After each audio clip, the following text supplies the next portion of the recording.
daerah kula jenengan dadi daerah sing barokah, negara kula jenengan dadi negara sing kebak berkah. Pengen mboten desane desa sing berkah, Bu? Penting berkah niku. Pripun syarate desa kuwi ben dadi desa sing barokah? Siji dawe Al-Qur'an, walau anna ahlal qura amanu. Kapan wong-wong desa kuwi padha iman, padha percaya marang Gusti Allah, percaya marang Rasulullah. يا حبيبي قعدت روحي بعيد انت نصيبي وفي قلبي الوحيد انت اللي في قلبي Allah Subhanahu wa ta'ala dawuh wontening Al-Qur'an, walau anna ahlal qura amanu wattaqau lafatahna alaihim barokatim minas sama'i wal ard. Konsep nek kepengin desane awak dhewe iki dadi desa sing barokah, daerah kula jenengan dadi daerah sing barokah, negara kula jenengan dadi negara sing kebak berkah. Pengen mboten desane desa sing berkah, Bu? Penting berkah niku. Krana berkah kuwi maknane ziyadatul khair, bertambah-tambahnya kebaikan. Niku jenengane barokah. Desa sing tambah ayem tentrem jeneng barokah. Allahumma. Rejeki sing barokah niku rejeki sing ndadekke enteng ling ibadah. Allahumma. Apa gunane jenengan panenane apik, dagangane laris lancar, ning dipangan rejeki ora barokah. Rejeki iki nek ora barokah, Bu, bar madang ming ndadekke ngantuk. Geng ibadah aras-arasen, nang masjid aras-arasen, ngaji yo ming teklak-tekluk ngono kuwi. Kuwi jenengane ra patek berkah. Rejeki ki nek barokah dipangan ki ora ming ndadekke wareg, ning yo ndadekke enteng ling ibadah. Allahumma. Rejeki niku nek barokah dipangan anak-anak kula sampean, bocah-bocah ki le do ngaji, do tambah sregep, sekolahe do pinter-pinter. Allahumma. Niku rejeki barokah. Mula penting desa berkah. Pripun syarate desa kuwi ben dadi desa sing barokah? Siji dawe Al-Qur'an, walau anna ahlal qura amanu. Kapan wong-wong desa kuwi padha iman, padha percaya marang Gusti Allah, percaya marang Rasulullah. Nek iman ngoten insyaallah kula yakin masyarakate wis iman kabeh. Nggih mboten? Tapi mboten cukup iman tok. Wattaqau, yo iman yo takwa. Takwa niku maknane napa? Wedi karo Gusti Allah. Nek iman ngoten kabeh Pak sakniki buka KTP-ne Islam kabeh, nggih mboten? Tapi giliran muni takwa, takwa niku maknane napa? Gelem ngleksanake apa sing dadi dawuh-dawuhe Allah, wajtina bin nawahi lan gelem ninggalke larangan-larangane Gusti Allah. Niku kapan wong-wong ki padha iman lan do wedi marang Allah, aja kuwatir, la fatahna alaihim, Allah akan membukakan dari langit apa sing temurun nang desa kebon gunung, ana udan ya udan sing dadi barokah. Allahumma. Apa sing temetes saka langit kabeh ndadekke kesaenan.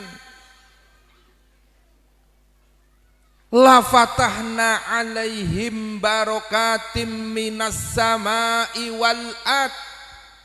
Dan apa yang tumbuh-tumbuh dari langit sing cukul sing metu saka bumi, cecukulan kabeh sing nggawa barokah lan manfaat. Allahumma amin.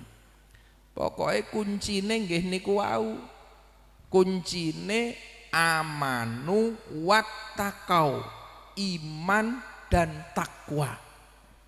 Iman tok durung cukup, kudu dibarengi takwa. Takwa ki maknane gelem nindakake dawuh-dawuhe Gusti Allah.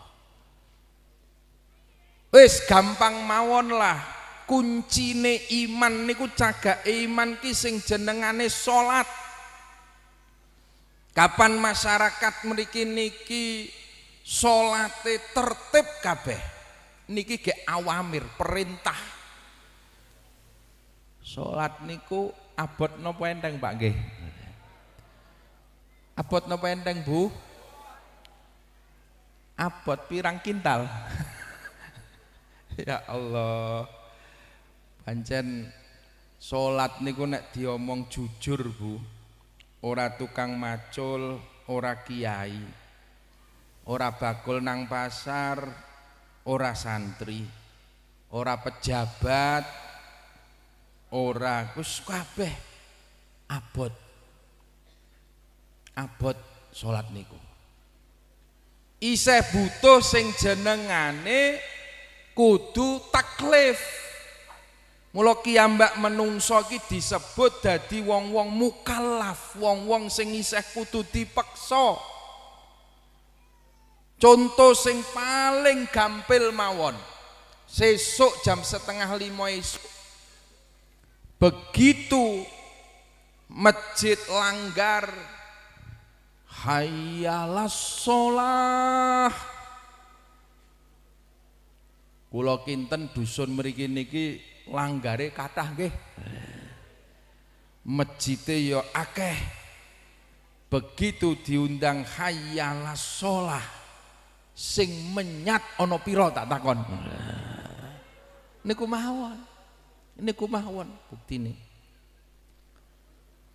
Paling-paling bapakne krungu adzan subuh ki ya nglilir tok. Wis subuh. Ming muni ngono kuwi tok, lebare ya merem meneh. Nggih napa mboten? Ya ming muni ngono kuwi tok, Pak. Lebare merem meneh. Niki pancen kudu dipaksa. Nek ora dipaksa ora menyat, Pak. Salat niku kewajiban. Tidak sekedar kewajiban tapi kebutuhan.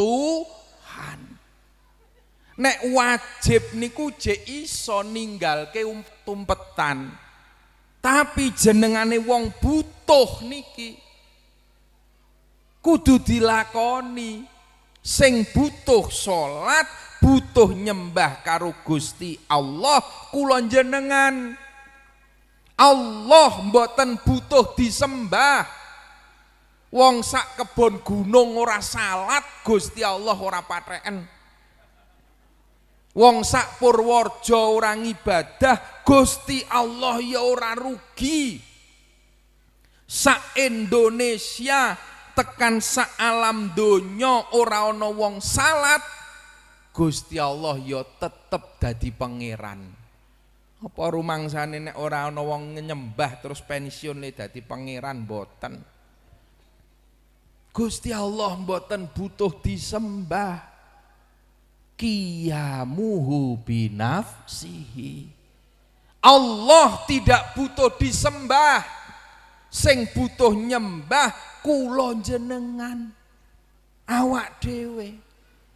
Awak dhewe butuh nyembah merga kula jenengan butuh rahmat kawelasane Gusti Allah. Nggih wau nika pengin rezekine lancar, nggih mboten? Niku bentuk rahmate Allah.